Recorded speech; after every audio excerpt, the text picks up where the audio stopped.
পশ্চিম বর্ধমান জেলার পানাগড় শিল্প তালুক বর্তমান সময়ে নতুন শিল্প স্থাপনের ক্ষেত্রে একটি গুরুত্বপূর্ণ ঠিকানা।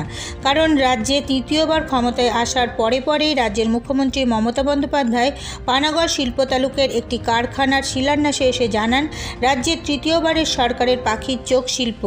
এছাড়াও তিনি জানান পানাগড়ে শিল্প তালুকে শিল্প গড়ে ওঠার ক্ষেত্রে প্রবল সম্ভাবনা রয়েছে।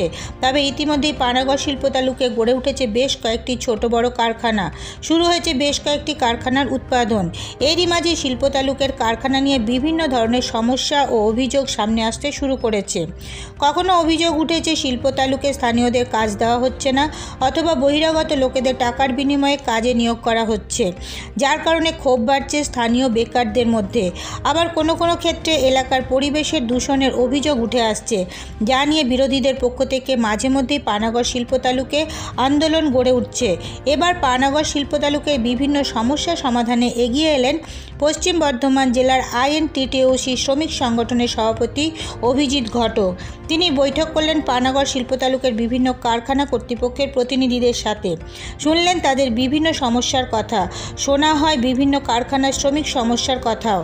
এছাড়াও এলাকার বেকাররা যাতে এলাকার কারখানার কাজ পান তা নিয়েও আলোচনা করা হয়।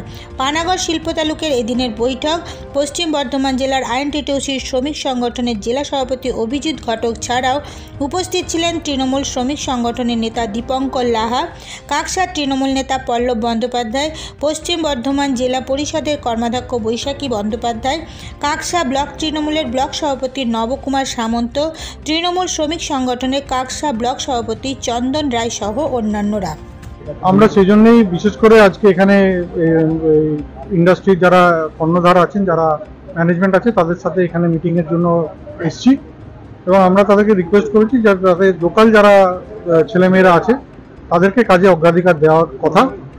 আমরা আগামী দিনে ইন্ডিভিজুয়াল যে ইন্ডাস্ট্রি আছে তাদের ম্যানেজমেন্টের সাথে কথা বলবো এবং যারা কাজের জন্য বা চাকরি প্রার্থী তারা নিজেরাই অ্যাপ্লাই করতে পারে নানা ইন্ডাস্ট্রির কাছে।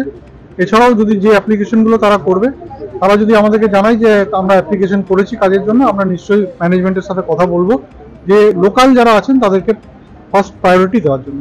আমরা ম্যানেজমেন্টের সাথে কথা বলছি যাতে তারা এখানে ডাইরেক্টলি জমা নেয়, ঠিক আছে, এবং তারা যদি ডাইরেক্টলি এখানে জমা নেয় তাহলে সরাসরি তারা যে পদ্ধতি আছে নিয়োগের সেই পদ্ধতি মেনে তারা নিয়োগ করবে। এই বিষয়ে আমার কাছে খবর এসছে, আমরা সেই জন্য সেই যে কারখানা যেটা ইন্ডিভিজুয়াল যাদের জন্য এটা হচ্ছে তাদের সাথে আমরা পরে বৈঠক করব যাতে সেই বিষয়টা নিয়ে তারা দেখে এবং পলিউশন বা যে গন্ধের কথা উঠছে সেটা যাতে এই এলাকাতে যারা বসবাস করছেন তাদের কোনো ক্ষতি না হয় সেটা দেখার জন্য আমরা তাদেরকে অনুরোধ করব এবং সেটা যদি তারা না করেন তাহলে তার বিষয়ে আমরা ফ্যাক্টরি ইন্সপেক্টর এবং তাদের কাছে আমরা অভিযোগ করব। এবং যাদের শিক্ষাগত যোগ্যতা থাকবে, যে যোগ্যতা থাকবে সেই যোগ্যতায় ছেলেরা চাকরি পাবে, তা অগ্রাধিকার। স্থানীয় বেকার ছেলেরা চাকরি করবে। এবং আজকে যে পানাগড় ইন্ডাস্ট্রিয়াল পার্ক পশ্চিমবঙ্গের মাননীয় মুখ্যমন্ত্রী মমতা বন্দ্যোপাধ্যায়ের ড্রিম প্রজেক্ট অলওয়েজ ওয়েস্ট বেঙ্গলের মধ্যে, এই শিল্প তালুকের উপর সারা বাংলা তাকিয়ে রয়েছে। আমাদের এখানে কিছু ফ্যাক্টরি চালু হয়েছে এবং আপনারা জানেন যে পশ্চিমবঙ্গের মাননীয় মুখ্যমন্ত্রী মমতা বন্দ্যোপাধ্যায় অত্যন্ত স্নেহের শ্রমিক নেতা পশ্চিম বর্ধমান জেলার আইনটিটিইউসি সভাপতি অভিজিৎ ঘটক, তার আন্তরিক প্রচেষ্টায় আজকে এখানে ইন্ডাস্ট্রির যারা এইচআর আছে, যারা ম্যানেজমেন্টের লোক আছে, তাদের সঙ্গে একটা গেট টুগেদার, কি সুযোগ সুবিধা কি আছে তা আলোচনা করা শেয়ার করে।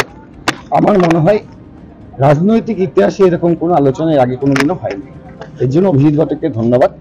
আমরা এখানে ছিলাম, এখানে ম্যানেজমেন্টের লোকরা বলেছে তারা 2 বছর হোক, 1 বছর হোক, 6 মাস হোক কারখানা করতে গিয়ে এখনো পর্যন্ত কোনো অসুবিধার সম্মুখীন হয়নি। তার জন্য প্রশাসন থেকে শুরু করে স্থানীয় নেতৃত্ব সকলেই কারখানা এবং শ্রমিকদের সাথে আছে।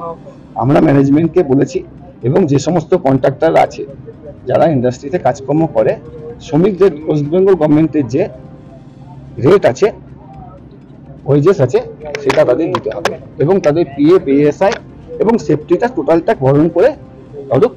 আমরা সরকারের পক্ষ থেকে, পার্টির পক্ষ থেকে আমরা ইন্ডাস্ট্রির পক্ষে এবং আমরা শ্রমিকদের পক্ষে, এই নিয়ে আলোচনা হলো। অর্থাৎ এখানে যে সমস্ত ইন্ডাস্ট্রি আছে এখানে কোনো সমস্যা এখনো হয়নি। এবার সমস্যা যদি হয় তো সমস্যার সমাধান হবে, রোগ না হলে তো ডাক্তারের কাছে কেউ যাবে না। এটুকু। এই আজকে আলোচনা হলো এবং এতে সমস্ত ইন্ডাস্ট্রি যারা এসে তারা সকলেই খুশি। এরপর নজর রাখুন আমাদের পরবর্তী খবরে।